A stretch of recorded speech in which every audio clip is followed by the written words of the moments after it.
Welcome to part 6 on the road to secession. Now we're going to talk about bleeding Kansas.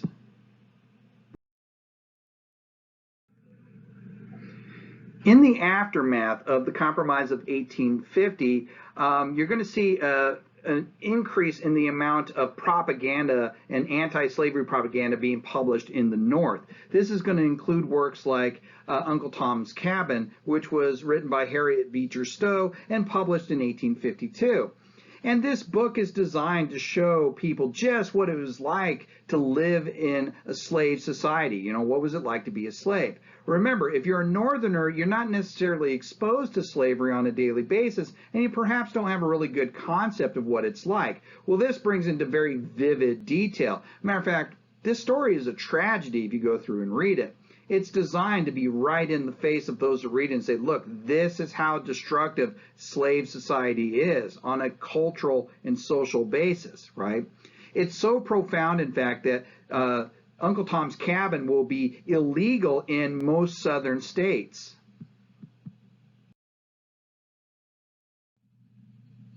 But the battleground that we're going to hit next is going to be in that former Louisiana territory, that last bit that has remained unorganized. And up to this point, because of the Missouri Compromise, is slave-free, right?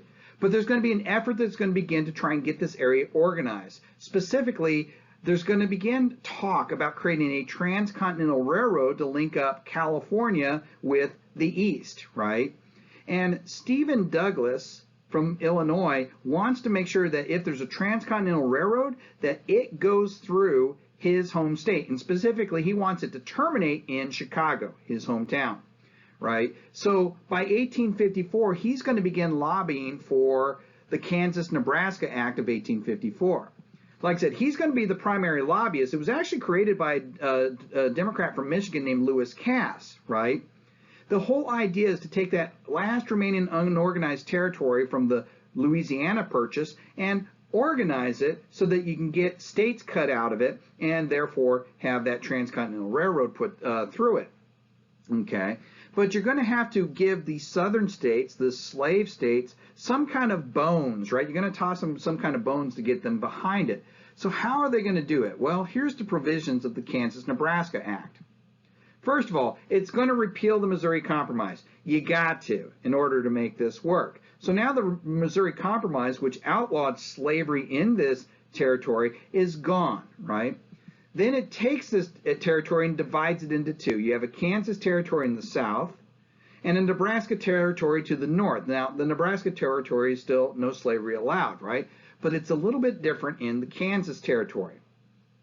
In Kansas territory, the determination of whether or not slavery will be allowed in Kansas will be based on, well, Stephen Douglas's ideas of popular sovereignty, right? So this opens up the possibility of slavery moving into some of this area where the slave-owning South felt had been restricted, well, thanks to that Missouri Compromise.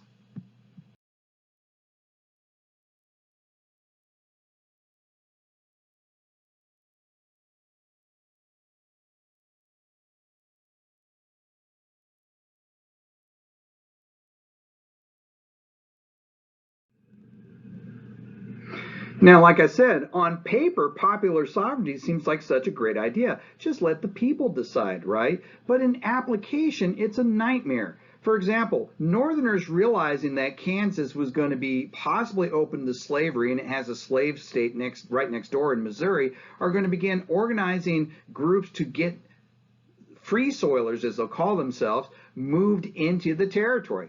For example, Eli Thayer is going to organize the New England Immigrant Aid Company to begin sending anti-slavery settlers into Kansas territory. By the summer of 1855, you're going to have 1,200 New Englanders moved into Kansas, right? An abolitionist minister by the name of Henry Ward Beecher will begin sending them care packages, if you will, long boxes marked Beecher's Bibles, right? You open it up, it's actually full of Sharp's rifles, right? And so Sharp's rifles will be called Beecher's Bibles, right? Southerners hearing about this influx of Northerners are going to begin pouring across the borders themselves. They're going to do it a little different, though. See, because Missouri's right next door, they don't have to just move people into Kansas. They just need to have people show up on, election days. You know what they say, vote early, vote often. Okay. Voting fraud was rampant in the Kansas Territory.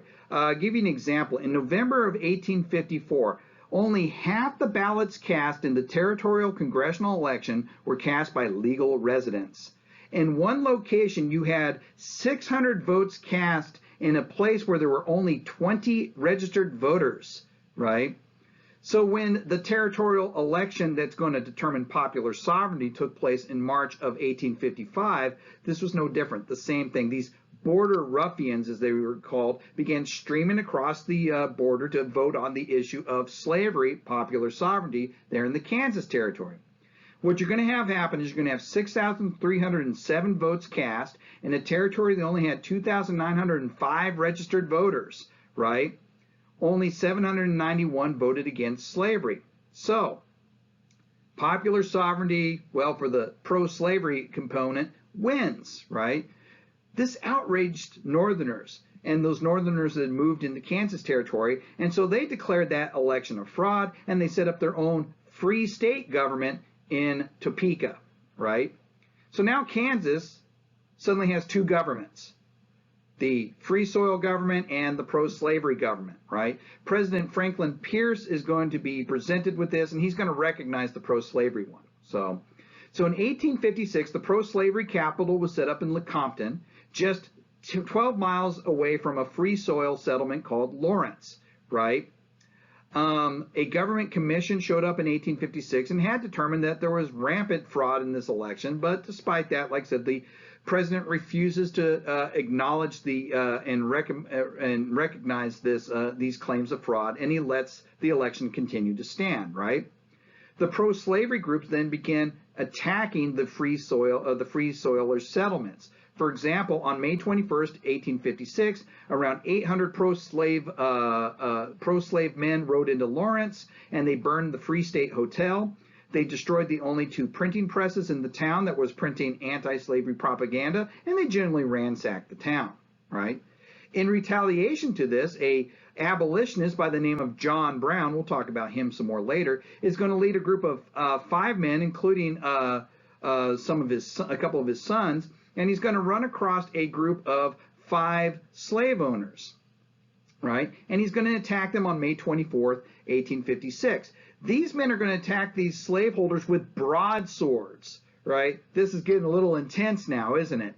And they're going to kill these 5 men with broadswords. Now, I did a little bit of research and found by broadswords, they're really talking about like these classic Roman-style gladiuses and stuff. I was kind of hoping more of a Scottish claymore kind of thing myself, but at Ottawanamie, there's going to be a pro-slave group led by John W. Reed that's going to retaliate against that. So you see, it's going to continue to go back and forth, and Kansas is literally going to become the staging ground, or at least the preamble to the Civil War itself, as the entire state erupts into bloodshed. But it's not the only place where fighting's going to break out.